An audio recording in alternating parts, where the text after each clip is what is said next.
अब हम लोग अगले न्यूज की तरफ अगले अब अगला महत्वपूर्ण टॉपिक है चागोस द्वीप समूह, जो कि चागोस द्वीप समूह के संदर्भ में देखते हैं। और ये चर्चा में क्यों रहा है, तो यूके ने चागोस द्वीप समूह की संप्रभुता मॉरिशस को सौंप दी।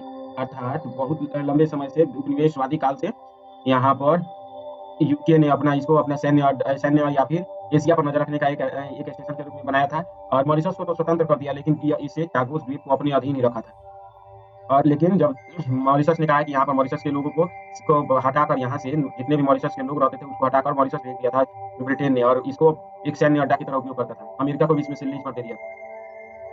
लेकिन अब जो है मॉरिशस सीधे पहुंच गया था यूएनओ में गया, उसके बाद से इंटरनेशनल कोर्ट में गया था, आईसीजे में पहुंचा था, जिसके कारण आईसीजे और विभिन्न संस्थाओं ने इसको कह दिया कि ये मॉरिशस का ही हिस्सा है। इसीलिए 2024 में ब्रिटेन ने स्वीकार कर लिया कि ये मॉरिशस जो है, अब चागोस द्वीप जो है मॉरिशस का ही रहेगा, लेकिन कुछ समय के लिए इसको कुछ कंडीशन डाल दिया। अर्थात यहाँ पर चागोस द्वीप मॉरिशस का हिस्सा माना जाता है, लेकिन कुछ शर्तें भी हैं जिसको आगे देखेंगे हम लोग। यह ब्रिटिश क्षेत्र था। यह भारतीय उपमहाद्वीप के दक्षिणी सिरे से लगभग 1600 किलोमीटर के दक्षिण में मध्य हिंद महासागर में, देखिए ये हमारा भारतीय भूभाग है, भारत है। भारत से कितना किलोमीटर जी? 1600 किलोमीटर। भारत से कितना किलोमीटर दूर था जी? तो 1600 किलोमीटर की दूरी पर अवस्थित था। यह 7 एटोल का समूह है। यह जो है 7 एटोलों का समूह है। इनमें डिएगो गार्सिया सबसे बड़ा है।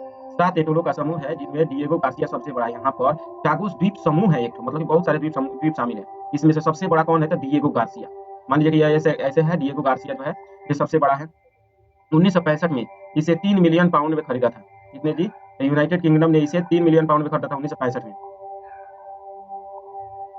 लेकिन किसको दिया था? 3 मिलियन पाउंड किसको दिया था? तो यूके कह रहा था कि हमने इसके बदले 3 मिलियन पाउंड मॉरिशस को दिया है। यह सही है, मॉरिशस ने भी माना कि हम लोग को 3 मिलियन पाउंड मिला है, लेकिन इसने कहा कि हम लोग को जबरदस्ती दबाव बनाकर पैसा दिया गया था, जबरदस्ती दिया गया था चागोस द्वीप समूह को। कहीं जी तो कहा था कि मॉरिशस को स्वतंत्र करने के शर्त के रूप में चागोस को रख लिया था यहाँ पर। और इसलिए तो इसी बात को मुद्दे को लेकर तो मॉरिशस जो था विभिन्न अंतर्राष्ट्रीय संस्थाओं में जा रहा था 1965 से ही। और तब जाके कितने वर्षों बाद सीधे 2025 में मिला है, तो लगभग देख लीजिए 35 और 25 कितना वर्ष, 60 वर्षों बाद इसको मॉरिशस को मिल गया।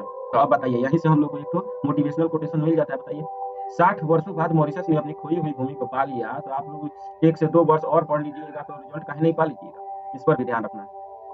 भले ही आज रिजल्ट नहीं हो रहा है, मॉरिशस ने अगर छोड़ दिया होता कि रिजल्ट हमारा 10 वर्ष 20 वर्ष में रिजल्ट मतलब कि हमको चागोस द्वीप समूह नहीं मिला, तो हम लोग मांगना ही छोड़ दें। लेकिन 60 वर्षों तक लगातार परिश्रम किया, तो चागोस द्वीप जैसे इसको मिल गया, वैसे ही हर किसी को नौकरी अगर पूरी शिद्दत के साथ अगर समय देकर तैयारी करता है तो उसकी भी नौकरी हो जाएगी।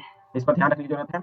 यह भी अंतर्राष्ट्रीय संबंध भी हमें इंस्पायर करता है अपने लक्ष्य को पाने के लिए। अब आगे बढ़ते हैं, ज्यादा इंस्पायरिंग नहीं होंगे, यही हम लोग का इंस्पायरिंग है, केवल पढ़ते रहना। जैव विविधता, ग्रेट चागोस बैंक में प्रचुर प्रवाल भित्तियां मौजूद है। यहाँ पर जैव विविधता क्या है? तो प्रवाल भित्तियां, चागोस द्वीप समूह में प्रवाल भित्तियां हैं। सामरिक महत्व, डिएगो गार्सिया अमेरिका का सैन्य अड्डा भी, अमेरिका का सैन्य अड्डा है। मतलब कि यहाँ पर ब्रिटेन ने भी इसको सैन्य अड्डा के रूप में उपयोग किया था, और डिएगो गार्सिया में अमेरिका ने भी इसको सैन्य अड्डा के रूप में प्रयोग कर रहा था। नए समझौते के अनुसार डिएगो गार्सिया जो है सैन्य अड्डा यूनाइटेड किंगडम को 90 वर्षों के बाद पट्टे पर दिया गया है। इसके बदले में मॉरिशस को प्रति वर्ष $136 मिलियन की राशि प्राप्त होगी।